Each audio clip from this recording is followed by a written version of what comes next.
दिल्ली की सड़कों पर हजारों स्टूडेंट्स, पुलिस की बैरिकेडिंग, टीयर गैस, डिटेंशंस और पार्लियामेंट के चारों ओर हाई सिक्योरिटी।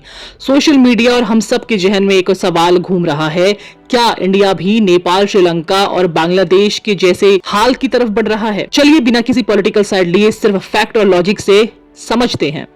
20 जुलाई 2026 पार्लियामेंट का मॉनसून सेशन शुरू होता है। इसी दिन चलो संसद मार्च का आह्वान किया गया।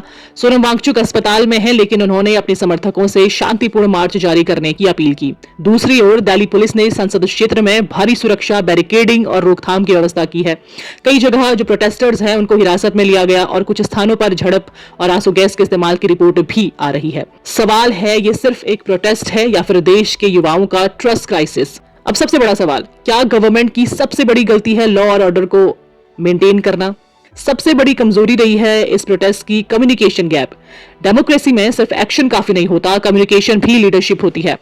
जब लाखों students paper leak, education reform और अकाउंटेबिलिटी की बात कर रहे थे, तब अगर शुरुआत में ही लगातार बातचीत होती और एक हाई लेवल डेलीगेशन भेजा जाता, क्लियर टाइमलाइन दी जाती, तो शायद आज सिचुएशन जो है इतनी पोलराइज नहीं होती, इतनी विस्फोटक नहीं होती। लेकिन इसका दूसरा पहलू भी है।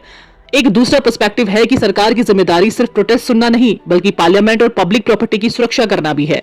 तो आज जितने बैरिकेड्स और सुरक्षा साधन लगाए गए हैं, यानी सिक्योरिटी बढ़ाना अपने आप में लोकतंत्र विरोधी साबित नहीं करता। अब सबसे वायरल सवाल, क्या इंडिया भी बांग्लादेश, नेपाल या श्रीलंका की तरह बनने जा रहा है? इसका आंसर हाँ भी है, नहीं भी, क्योंकि भीड़ है, गुस्सा है, प्रोटेस्ट है, लेकिन बांग्लादेश में पॉलिटिकल क्राइसिस था और श्रीलंका में इकोनॉमिक कोलैप्स, और नेपाल की जो राजनीतिक परिस्थितियां थी वो भी इंडिया से अलग थी। इंडिया में अभी भी election, judiciary, media, constitutional institution मौजूद हैं जो अच्छे से चल रहे हैं।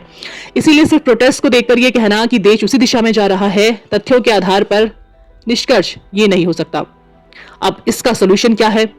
गवर्नमेंट को डिफेंसिव मोड छोड़कर डायलॉग मोड में आना होगा। ट्रांसपेरेंट इन्वेस्टिगेशन, रेगुलर कम्युनिकेशन और टाइम बाउंड एक्शन प्लान, यही पब्लिक ट्रस्ट जो है वापस ला सकता है, स्टूडेंट्स का जो ट्रस्ट है वो वापस ला सकता है। दूसरी तरफ जो प्रोटेस्टर्स है उनकी भी जिम्मेदारी है कि आंदोलन पूरी तरह पीसफुल रहे, क्योंकि अगर कहीं वायलेंस होती है तो सबसे ज्यादा नुकसान उसी आंदोलन की क्रेडिबिलिटी को होगा।